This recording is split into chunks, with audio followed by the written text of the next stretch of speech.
Guys, today is another day. We thank God for the chance to be here, to be alive today, to be healthy. We have all the reasons to say thank you unto our God. So, I'm here to finish a story, my personal story about my journey. And we left where we have been fired from South B, where I was working as a house girl, and I even caused the girl who invited us there, who is called Priscilla. She told me I can mention her name. She doesn't mind. So me and Priscilla now, we left South B. If I can take you back a little bit, it was on a Sunday, and I was at church worshiping. For those of you who would think like God is so unfair because of some other things, me, I was fired when I was busy in church worshiping God. I was fired. So while I was in church, Priscilla came and she told me, "We, udokide," meaning things have gone bad. So I was like, "How?" And I'm in church. I'm like, "Key, what?" So she told me, you know the newspapers that we traded with some glasses and some plates. Auntie came to figure out, and I was like, how would she know what we did? And she was like, she asked me. At first I denied it, and then later when she became so she made so much noise at me, I just decided to tell her the truth. And I was like, oh my God, you are kidding me. There is no way you can tell the truth in such a matter. You could have stuck with the first reason you gave, that we used them to light Jiko.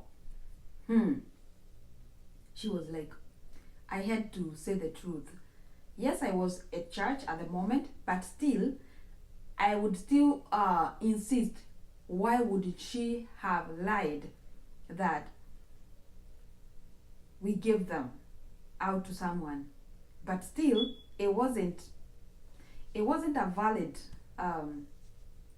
idea. It wasn't a valid reason. But again, there is no way you can just tell your boss that you traded the glass, I mean the magazine, the newspapers with some kitchen utensils.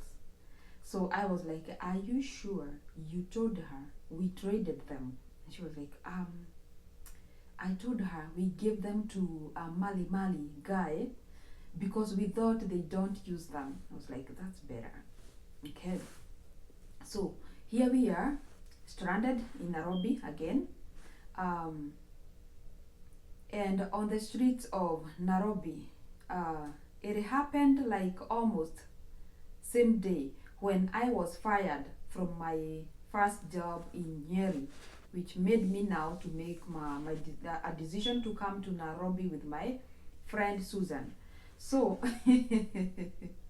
I don't know if I was the bad person here or it is just a fate, because I was finding myself being fired after fired. So I don't know who was bad. Was it me or my employer? I do not know. So now we are back to the streets of Nairobi, and this is Nairobi. I don't know nobody. She didn't have relatives. I didn't. The only relatives that she had, it is where we were hosted. So now I had 2,000. I remember she paid me 2,000, and I had a phone she had given me, the Nokia 310. So she took away the phone, and even in Nyeri, when I was fired, because I was using their phone, they took they told me to return the phone. Yeah, and it was those big phones back then.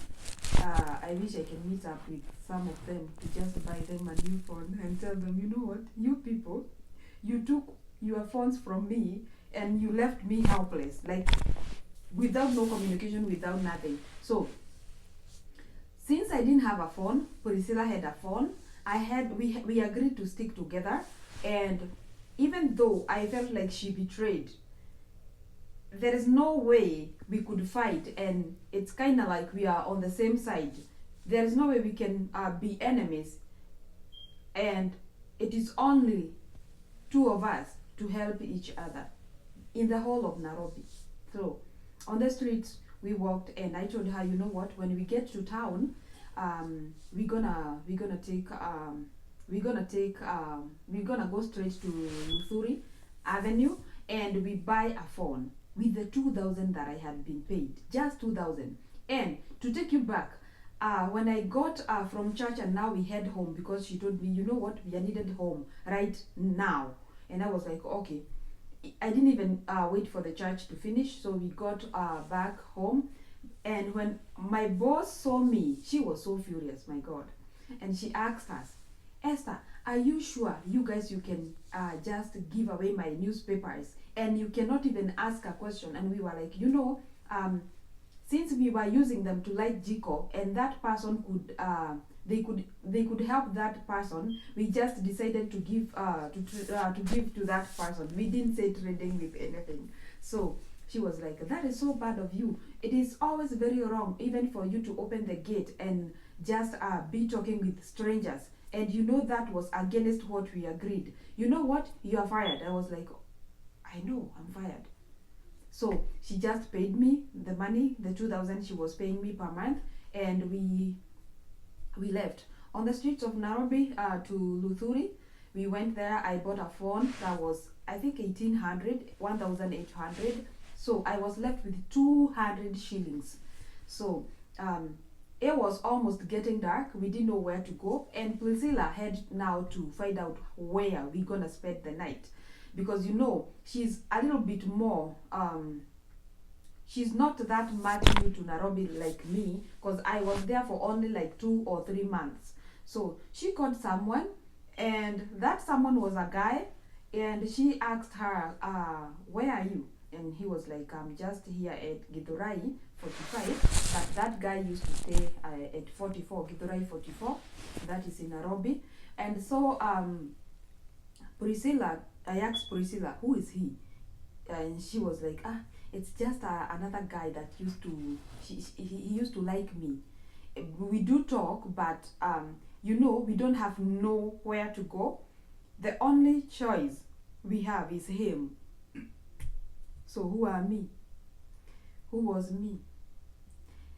What did I do? I just agreed we go to that guy's place. And so we went. He met us at Githurai 45. I remember he bought us some soda at a certain restaurant. We took soda, I don't know, with cake or what, because by then I was feeling so confused. I was very much confused, and I didn't want to go back home to Karatina. Why? I was so tired of harvesting coffee.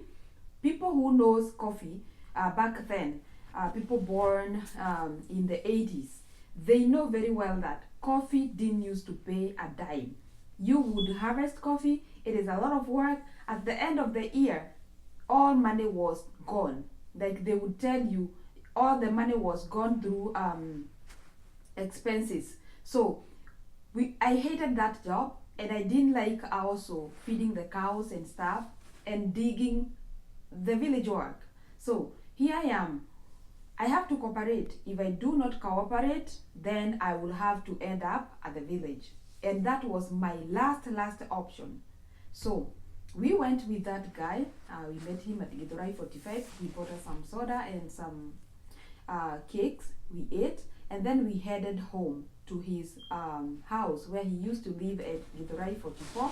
And it is not Githurai 44 at the city center. It is Githurai 44 all the way down at the heart. I would say at the heart of Githurai 44, where they have they even have arrowroots growing. So it's not more of a city, it's more of a, what would I even call it, because it's not even a village. I don't know. So we went there, and my God, he was staying in a house, let me call it a construction that was underway.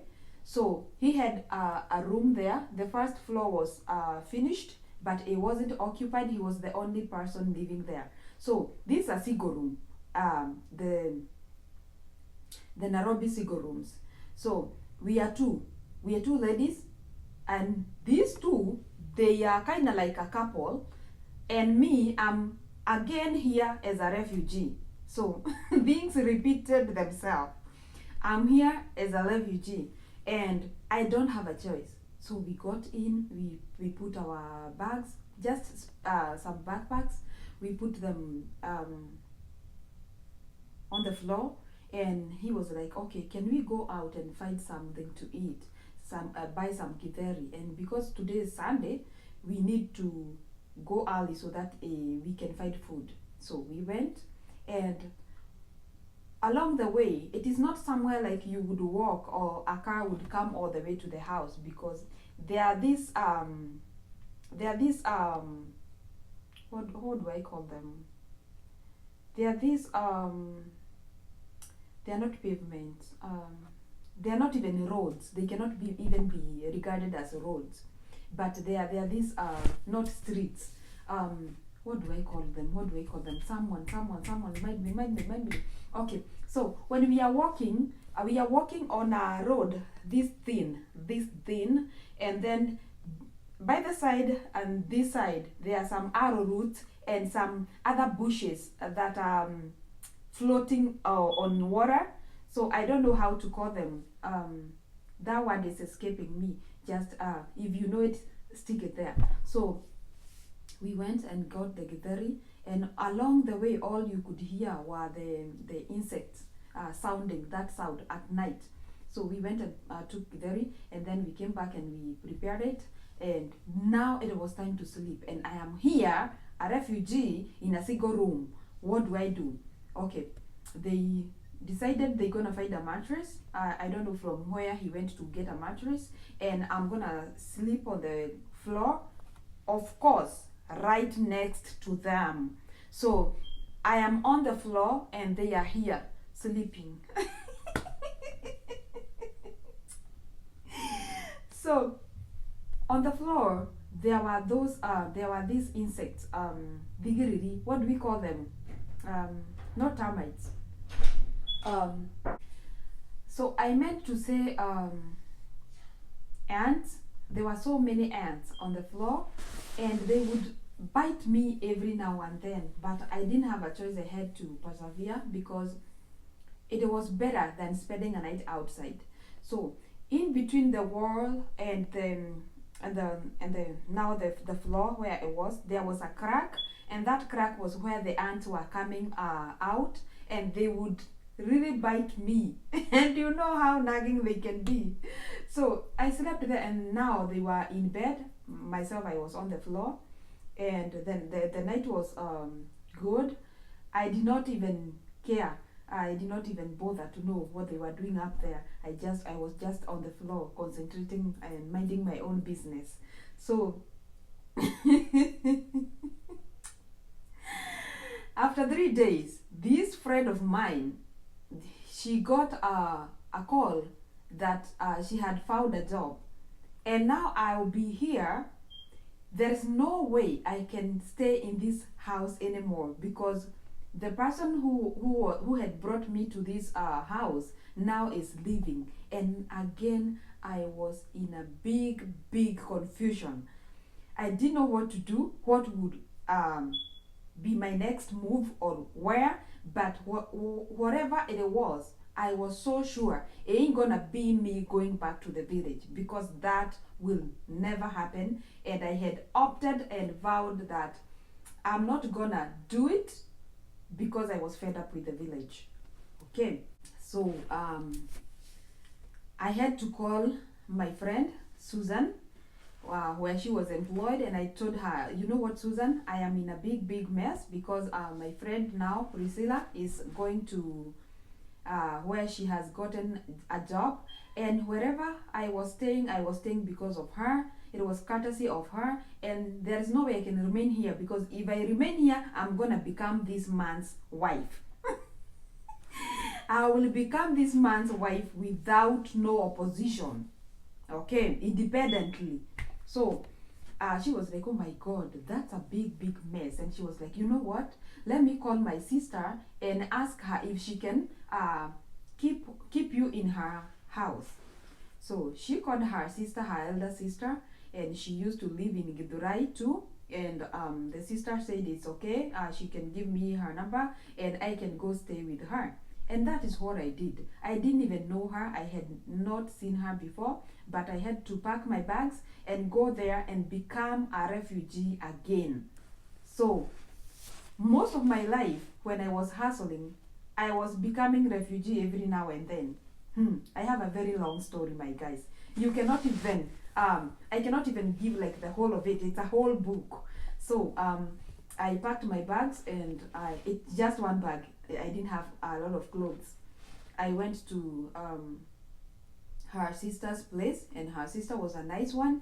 We stayed there until she could find me a job, and I left her house again. Let me tell you this, things repeats themselves. When I went to the sister's house, of course it's a single room in Nairobi. By then she was hustling, but now she's so blessed. You won't imagine, you can't imagine. So I had to, she had a mattress, and since her house was full to capacity because of a single room, and she had some seats, couches, and a table. So whenever I would be sleeping, I had to lift the table and put it on top of the couches, and then that space that table occupies, it was the space that I would put the mattress and sleep. And it wasn't bad because it was very much better than going back to the village, and also it was so much great than being on the street as a woman, because so much can happen on the street when you are a woman sleeping out there. You are so much exposed to big and dangers, known and the unknown. So I spent in that house until she found me somewhere to go and work.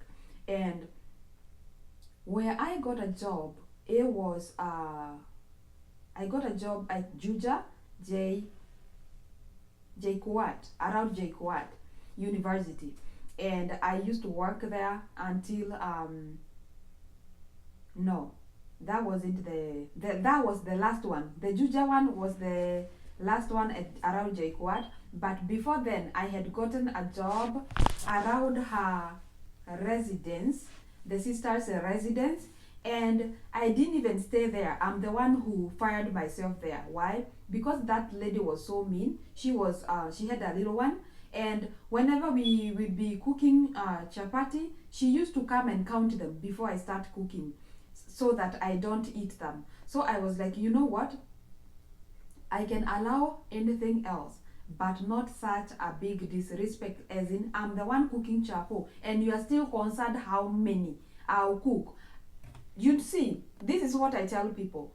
You don't have to be mean with food. Why? That person can never eat more than they can contain in their stomach. So why are you even concerned? If I eat 2 chapo and then I'm full, I'm only gonna take 2 and then I'll be full. The rest will be there. So why are you even bothering to come and count them? As if I eat, it's like you are losing it, you know. So I was like, you know what? I'm gonna call the sister to Susan and tell her I don't feel comfortable here because this lady seems very mean, and she has a lot of work to be done. She had another baby, and this was the second one, and I'm the one to cook for her, to treat her how you're supposed to treat a woman who has just delivered, and she can't see the work that I'm doing. The only thing she's seeing it is her chapati. So I left that house and I told the sister to Susan that I'm not comfortable there, I'm not gonna work there. And she was like, okay, it's okay, come back to my house, I will find you another place. She was such a nice lady, sister to Susan, and she knows I really regard her high because she is a wonderful lady, and she really supported us while we were trying to find jobs in Nairobi, and we were in our teenage, and you know how teenagers and under 25, they don't know how to make concrete decisions. So she handled us. She didn't mind. So I went back to her house and I stayed there. So whenever I would be at her house, I used to help with some work around the house, and she would go also looking for a job. She didn't have a job, by the way, but the husband was providing. So that is how we survived. So she wasn't welcoming us there, because she's very well up. It is just having that good heart, and I really appreciate her up to date. She might not know, but in my heart she has a big place. Okay, so I went back there and we stayed with her, and then she found me another job where I was also to go and be a house girl at Juja, but not now around Joikwati. It was past there. So by then Juja wasn't that much settled. Today I know it is very hard even to find a plot there because people have occupied the place. So I went with this lady who was talking very nicely at the bureau where I was where I got the job at. So she was so nice. She had that type of ladies conversation that will make you even to donate your heart to her, so that she can have two and you remain with nothing, you know. Okay, she was like, you know, in my house you can eat whatever you want. I don't even care what you do, as long as you are doing your work. You don't oh my God. And I was like, oh my God, if whatever I'm heading is not heaven, then I don't know what heaven looks like. So I went with her, and she had a car, a small car. Little did I know, even that car was stolen. She was a thief. And when I got to the car, I saw a young gentleman, and I was like, oh, maybe it's the driver. So from Githurai to her place, she was talking this with this loud voice. She's the type of ladies who cannot talk with a voice that is toned. She's always up there. So she was talking, hey, you know, what about that? And I was like, what kind of a lady is this? But you know, maybe that is how she talks. So we got to her house, and she showed me around the house. It was a newly built house, and outside I could see other cars parked there, but I didn't care because I didn't mind because you know, I have just arrived here. I don't know the work they do, so I am not so much concerned. She took me to the kitchen. The same lady who was talking about how she doesn't mind me eating anything I want in her house. She took me to the kitchen and told me, you know what? Unless it is an emergency, excuse me, you cannot use the stove. I mean, okay, it is not the stove. Let me call it the way you call it. You cannot use the gas cooker. You can only use the stove that uses paraffin. So you can only use the stove and not the gas cooker, because I do not trust house girls with the gas cooker. They can burn my baby. You know, there are things you cannot even afford to say. Before your baby gets burnt, I am the one who using the gas cooker, so I'm also burnt. Why would you even dare tell me that, as if you are demeaning me, or as if you think it is more bad if your baby burns, but me, I'll be okay to burn, you know? So I was like, oh my God, these ladies who talk with a very nice mouth, they are the same ladies you can never trust. So I was like, okay. And then she showed me how to work, how to be working around the house, the room I'll be sleeping in. But that same night when I got there, my heart was never settled. I could feel something was off. But since I wanted to work, and I don't want to go back to the village, I have to do anything I have to do. So 3 weeks later, or a month, I hear people banging the knocking on the main gate, and I was mopping the floor, and then I am like, who are these? And this woman now is inside with the guy, with the little guy. Now I came to figure out this guy is not just a driver, but he's also a deer driver. So I am minding my own business. Okay. Now the gate has some people knocking, and before I could even get up, because you know how you mop with the rag down there, the African way. I am down there mopping, and then I hear the gate people knocking at the gate. And then I was like, those people seem to be many people. Who are they? And before I could even do anything, They are up there climbing on top of the gate and they are trying to get inside. I was like, what is going on? And then they come to me, straight to me, and they're like, young lady, what are you doing here? I'm like, I'm working. And then he was like, those now are CIDs. And then they were like, okay,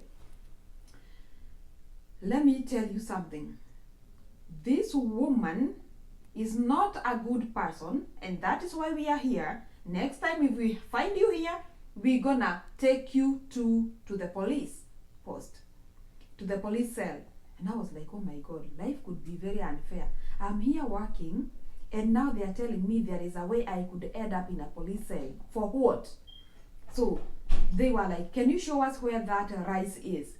Previous day, that woman had come home with 2 bags of rice, and I mean the gunias of rice. So I was like, a rice? And I'm like, oh, it's right here. And then they asked me, and where is she? And I was like, in her bedroom. And they were like, is she with the same man? I was like, who? What man? The same, okay. Are they with a man in the house? I was like, yeah. Who else is in the house? I said, a baby girl. And that woman, even though she had a little baby, unless she had adopted that baby, I don't think she was within the childbearing age. But I was just minding my own business.